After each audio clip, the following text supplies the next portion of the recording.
WQAD News 8, this is WQAD This Week. Good morning, it's Sunday, May 7th. Thank you for joining us for News 8 This Week. I'm John Diaz. After watching the Mississippi rise out of its banks, we are finally seeing the waters recede, and while the recovery will be a slow process, communities are on their way. In a moment, we will talk with meteorologist Andrew Stutzky about what we can expect. But first, News 8's Joe McCoy shows us how one of the Quad City's top 10 crests was flooded with attention. A moment of awe and amazement Interesting and sad at the same time. as onlookers hover over the streets of downtown Davenport, now submerged in feet of water. In a downtown area which you expect vibrancy, it's shut down. Joseph Zebany is in town from Wisconsin for his granddaughter's dance competition. And we don't see this up by us. We might have some high water tables and small rivers, whatever, but nothing like this. For Joseph's relative Larry, who has lived in this area for almost 70 years, this isn't shocking. I have seen it a little bit higher, but this is right up there with the tops. A compassionate family, not taking chances. My thought is how businesses are going to, recoup from this. I feel bad about looking at it as a spectacle. I feel more more empathetic and sympathetic to the people. I'd be a little leery about putting a kayak in with the water. There's a lot of trees and just stuff you don't want to run into. Sue Dow lives in Davenport. 2019 is, of course, the biggest one we ever had, and this is really close to it. I came up here then, and it looks about the same. Her beloved River Drive bike path that she rides almost every day would be like riding through a pool. I was surprised with the railroad track, and it looks like it's going to be a long time before we get back on the bike path. Although the flooding is bad, the system seems to be working. Well, I'm glad to see that the barriers are holding, that we're not having flooding on 2nd Street. Now we wait and see how long it takes to recede. In Davenport, Joe McCoy, WQAD News 8. And joining us now, meteorologist Andrew Stutzky. Andrew, thanks for taking the time this week to chat with us and educate us a little bit here. Absolutely, and thanks for the invite. Of course. Let's start by talking about kind of where we've been and how we've gotten to where we're at. And one of the things I want to reflect back on is earlier in the year, you did a series of stories about the low river levels in the Mississippi, and now we're talking about flooding.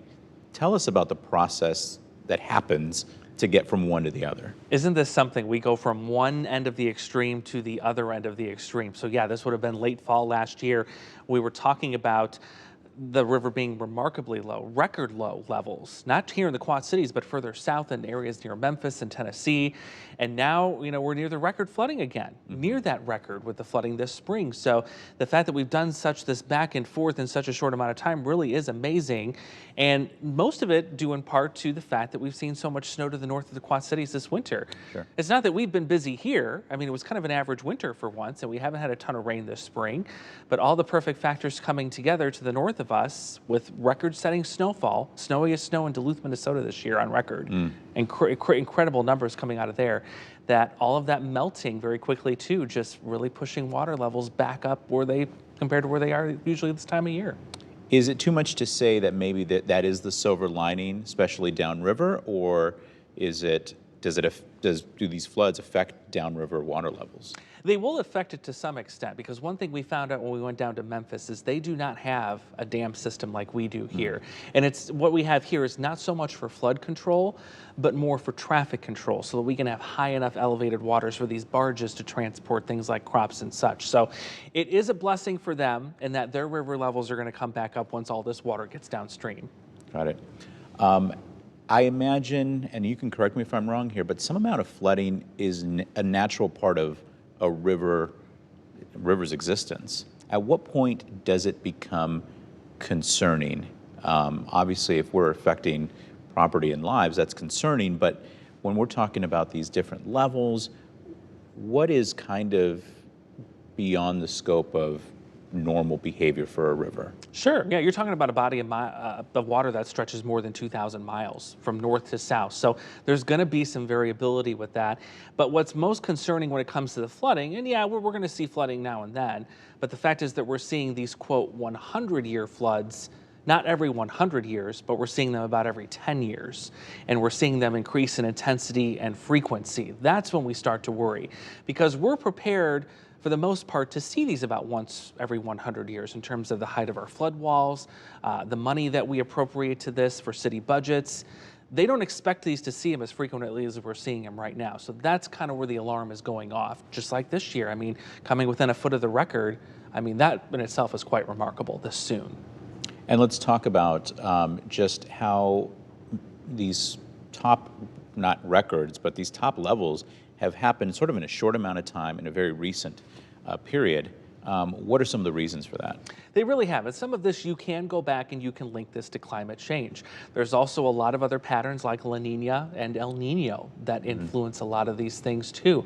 But going back to the climate change topic, what we're seeing is the warmer our overall global temperature gets, the more it rises, the more water vapor can be stored in the atmosphere. And that means that these storms, whether it's a winter storm or just a regular thunderstorm, is capable of producing a lot more rain over a bigger area and in a shorter period of time. So the combination of all of those things coming together, that's why the flooding risk continues to go up.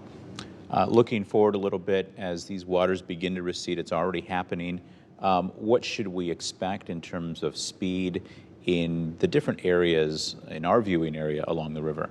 Yeah, the rainfall we get this month in particular and even into June is going to be absolutely crucial. The fact that the river's already up and we're getting into that time of year where we see the most amount of rainfall per month out of the whole year for the Quad Cities in terms of our climate, it's going to be a long ride. I think it's going to take a while for this thing to come down. And depending on how this rainfall lays out in the next several weeks, we could be talking potentially about another surge. It all depends on where the rain falls. So it's something we got to keep on our toes about. Just because it's falling now doesn't mean we're out of the woods quite yet. Gotcha. And then you brought up the lock and dam system. You get a lot of questions about that. You've done a number of sort of presentations for our viewers about that. Can you quickly just tell us about its role in flooding and what its role is not in flooding, right? Because a lot of folks think there's some correlation there. Exactly. There's a lot of folks, especially this time of year, and rightfully so, you know, maybe they have property on the river, they get passionate about the flooding, that like to blame the U.S. Army Corps of Engineers for the dam system that we have in place. But the thing to remember is when these dams were built, they were not built for flood control. And one example of this is if you were to go look at the dam that's in Rock Island that's there, those gates, if you will, do not reach all the way to the bottom of the river. They're not stopping the flow of water. They're actually just slowing the flow down so that we can have enough water for barges and transportation to continue. In fact, they did a study with the University of Iowa years ago where they raised the gates completely for a long period of time, and even when they did that, the river still flooded. It had no impact on the amount of flooding. So they're not made for flood control. It's all about traffic control. Okay, and then longer term into the future, is there anything you or the National Weather Service is watching that really communities should be thinking about now for 10, 20 years down the line? I think a lot of it right now is about education, just educating people on how quickly these waters can rise and just how dangerous they are, especially if this is something that we're going to have to get used to. Like I said earlier, it's no longer a 100-year flood, it's more of a 10-year flood. That means I think a lot of communities living along the river are going to have to kind of reassess their game plan, not only financially, but in terms of their infrastructure. Maybe some areas that don't have flood walls now, maybe they're going to start reconsidering that, especially if this becomes a more common thing. All right, Andrew, always a wealth of information. Thanks for taking the time. My pleasure. All right.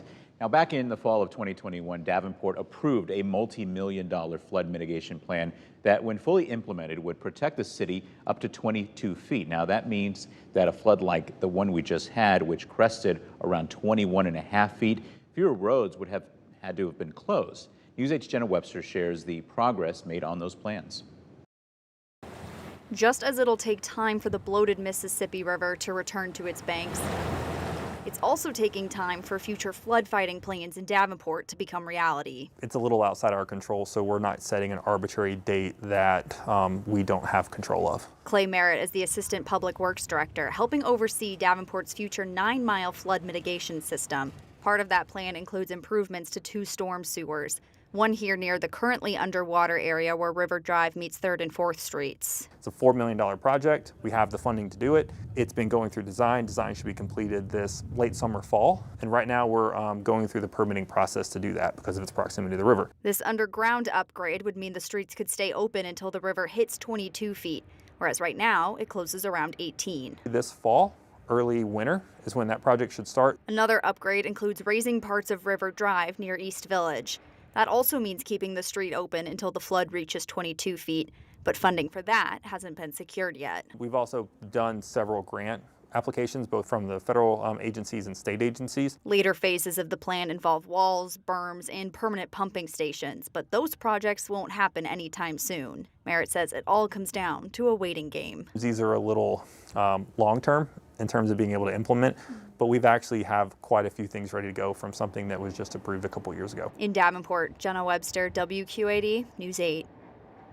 The Public Works Director told Davenport City Council earlier this month that crews will start removing barriers that are up right now once the river recedes back to 18 feet. Meanwhile, crews will continue to monitor pumps until the river reaches 15 feet.